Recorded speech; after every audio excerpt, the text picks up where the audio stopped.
How to fix Tonkeeper Wallet not working. So basically what you're gonna have to do is simply go to your settings. I'm using an iPhone, so if you have an iPhone, do the same process, and keep in mind that this works on Android phones too. I'm gonna explain you in a minute how you can do that on Android phones. So if you're using an iPhone, simply go to your settings, then go to general, and then go to iPhone storage. Then you're gonna have to simply wait until these apps loads up and then scroll down until you find Tonkeeper.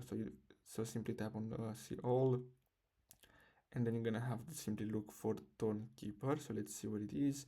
So I have a lot of apps, so as you can see it's right here. So simply tap on offload app. So basically this will clear the cache file, so this will not uh, disinstall the app from your device. You won't lose your account, so you can do that very easily.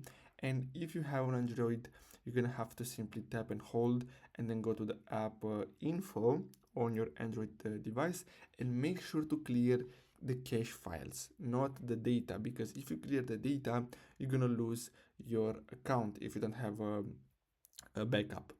And basically that's how you can fix Tonkeeper Wallet not working. So I hope you found this video helpful. Don't forget to like and subscribe. Thanks for watching.